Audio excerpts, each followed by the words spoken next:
Bon mardi, Michel, comment ça va? Ça va très bien. La campagne qui tire à sa fin, tu es allé voter en fin de semaine?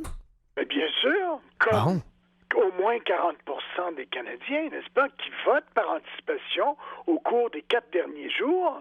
Et moi, mon pari, c'est que peut-être, quand on aura les chiffres, parce qu'on sent bien une augmentation d'année en année, peut-être que la moitié des Canadiens auront voté par anticipation au cours des 4 derniers jours. Autrement dit, la campagne est une semaine trop longue. Cette semaine-là sera quasiment inutile. Leur choix est déjà fait. Oui. Il y a les indécis. Et la grande variable dans ce scrutin, dont on n'a pas beaucoup parlé, c'est que, est-ce que les jeunes, j'entends, les 18 à 34 ans, milléniaux. on a les sondages, est-ce que les jeunes vont voter aussi massivement pour M. Trudeau qu'ils ne l'ont fait en 2015? À suivre. Mais ce matin, tu nous parles des grands oubliés de cette campagne. Et Dieu sait que ça a été une campagne vide. Il y en a eu des grands oubliés. Et les grands oubliés, dans mon livre à moi, c'est la science, c'est la productivité, c'est l'accueil qu'on fait aux investissements étrangers, c'est le coût des énergies renouvelables et c'est la loi 21. On en a parlé, mais au Canada anglais, ce qu'on ignore d'une manière générale, c'est que plus de 40 des anglophones sont d'accord avec la loi 21 de oui. M. Legault. Bon, alors la première grande oubliée, c'est la science. Écoutez, la science, le Canada est à peu près le pire pays, et le pire pays, qu'exige, du G7, qui consacre à peine 1,5 de son PIB pour la recherche scientifique. Oui, j'ai vu ça en fin de semaine. On a des cancres là-dedans, mais les verdoyants n'arrêtent pas de nous casser les oreilles avec la science, la science. Non, ça, on pourra parler de l'amalgame éventuellement, mais écoutez, au départ, là, il y a toutes sortes de sciences, la médecine, la physique, etc. Et on a eu, par exemple, la semaine dernière, un prix Nobel de physique, n'est-ce pas, M. James Peeble de l'Alberta, du Manitoba, pardon, qui a obtenu un prix Nobel. Et ce qu'on voit, c'est qu'il s'est expatrié aux États-Unis pour travailler à Princeton.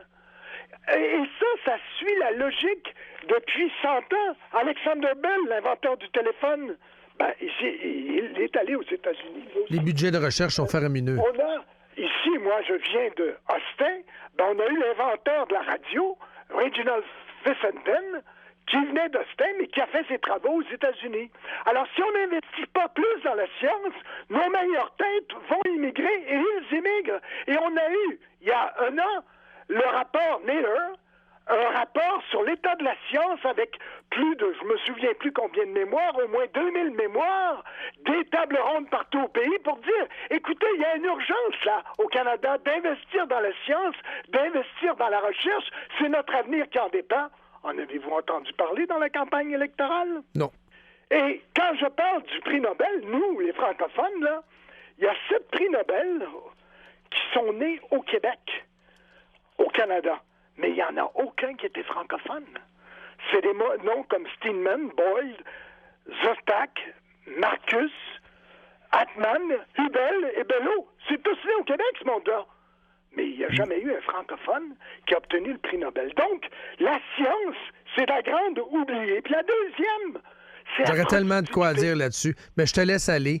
Mais sur la qualité de nos universités, mais vas-y avec ton autre point. Effectivement. Oui, le deuxième, c'est la productivité. Oui. La productivité est identifiée depuis des lustres comme étant un gros problème au Canada. On ne produit pas assez par heure travaillée. On ne produit pas assez de richesse.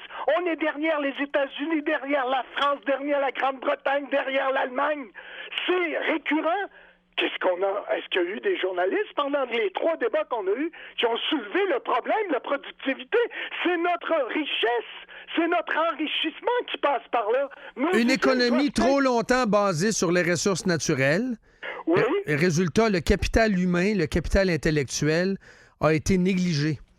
Absolument. Donc, actuellement, on a des entreprises. Prenez dans la région de Québec, là. Il y a Alexis de Portneuf dans les fromages, ou Garand dans la région de Montmagny.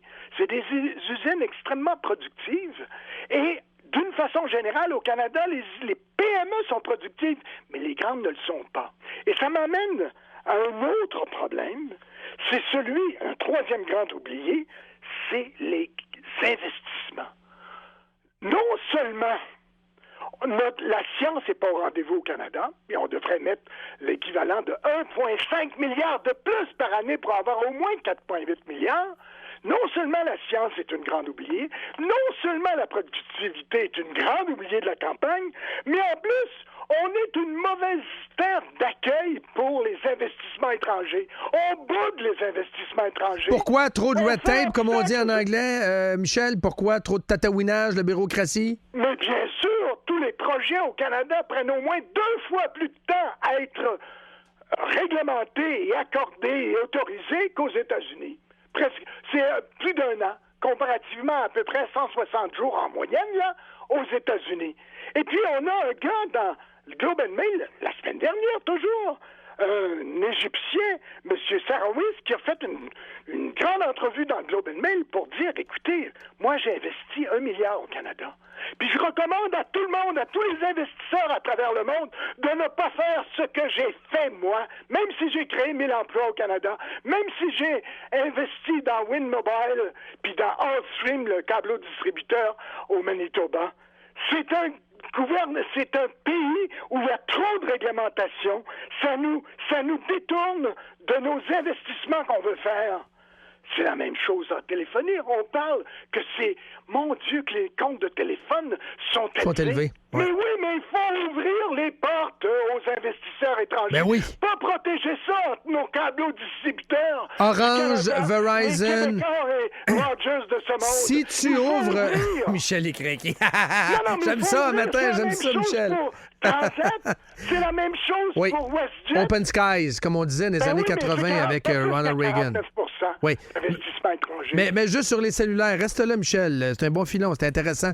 Les cellulaires, on sait toutes les études du CRTC qui montrent qu'on paye plus cher que tout le monde. Exactement. Mais t'arrives du jour au lendemain, mettons où tu donnes une date d'entrée en vigueur, Verizon, AT&T, Orange et compagnie, T-Mobile, ça vient de s'installer ici. Par bien des choses, il y en a qui ne viendraient pas ici parce qu'il n'y a pas de masse critique. Il y a plus de compétition, mais... On protégerait peut-être moins nos belles et nos Québécois de ce monde. Ça ferait mal à Vidéotron anti-péché, hein? Alors, écoutez, les billets d'avion sont trop chers. Oui. On veut garder ça chez nous. On veut que Transat soit acheté par un fonds par Air Canada ou une caisse de retraite. La même chose pour WestJet. Est-ce qu'ils ne devraient pas ouvrir nos frontières à l'investissement étranger dans les compagnies d'aviation pour créer plus de concurrence? Ça devrait être un plein ciel ouvert, open skies. Absolument, mais voyez-vous, qui a posé la question dans les 3 Personne. Ben, les journalistes sont pas ferrés, Michel. Écoutez, non, mais Michel. c'est la base même. Michel. Il faut de la concurrence. Ben, Michel. Il n'y a pas de concurrence. C'est nous, les consommateurs, qui payons les factures. Ben, Michel, tu te poses la question. Pourquoi il n'y a pas de question là-dessus? Les journalistes sont des cancres en économie. Vrai ou faux, Michel? Vrai ou faux?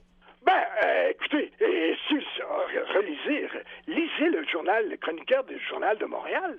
À chaque fois qu'une entreprise québécoise peut être achetée par un investisseur ou un investissement étranger, c'est la levée des boucliers. Faut fabriquer à la pocatière.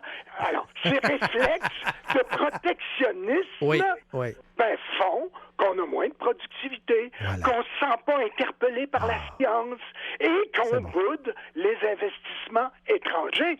On est un pays extrêmement riche en richesses de toutes sortes, une qualité de la main-d'œuvre, etc., mais on boude les investissements étrangers. Quatrième oublié, parce que ça va vite, là, on a parlé beaucoup des énergies renouvelables. Tout le monde parle des énergies renouvelables. Mais à quel coût? À quel coût, Dominique? Déjà, votre facture, on en a parlé plusieurs fois, d'électricité a augmenté de 10 à cause des parcs éoliens. Déjà, comme Canadien, vous payez 5 cents à la pompe sur chaque litre d'essence, alors que dans le reste du Canada, c'est remboursé. Au Québec, c'est pas remboursé. On est extrêmement ouvert à ça, puis on en veut encore plus. Mais à quel coût? En fin de semaine, dans le New York Post, il y a un écologiste qui s'est toujours occupé, environnementaliste, de ces questions-là. Et ce qu'il nous dit, c'est Lombard, qui a été le premier à contester Al Gore et compagnie. Eh bien, il dit, si tout le monde prend des autos électriques, tout le monde arrête de manger de la viande, tout le monde ne prend plus de billets d'avion, eh bien, d'ici 2100, on diminuera pas l'impact de plus d'1 degré Celsius. Écoutez, qu'est-ce que ça va coûter? On a des chiffres, là, la dette mondiale actuellement, là, pour les gouvernements, c'est autour de 60 000 milliards. Avec le privé, c'est à peu près 170 000 milliards. Eh bien, savez-vous qu'est-ce que ça coûterait d'ici 2030, là? D'ici 2030, un genre de Green New Deal. Ça coûterait pour investir, selon la Banque mondiale, dans les énergies renouvelables? 90 000 milliards. Vous voyez bien que ça n'a aucun sens. On ne ferait plus rien sauf d'investir dans les énergies renouvelables. Alors, voyez-vous, c'est toutes ces questions-là qui sont complètement évacuées dans la campagne. On parle des énergies renouvelables sans se soucier du coût. Ben, écoutez, il va falloir y penser à un moment donné au coût. Puis la dernière grande oubliée... Oui, la laïcité. C'est la laïcité. Ben, la laïcité, les chroniqueurs du Journal de Montréal sont partis en guerre contre une journaliste qui a posé une question en parlant de discrimination. Ben, oui, la loi est discriminatoire pour certaines fonctions, c'est vrai, mais en même temps, la vraie question, c'est qu'au Canada anglais, plus de 40 des Canadiens anglais sont d'accord avec les principes de la laïcité tels qu'énumérés par le gouvernement Legault. Alors, les politiciens fédéraux devraient en tenir compte s'ils voulaient pousser le débat. Donc, c'est toutes ces questions-là, productivité, science, accueil aux investissements étrangers, coût des énergies renouvelables, dont on n'a pas parlé dans la présente campagne électorale. Michel, vous êtes salué. Michel, vous êtes salué.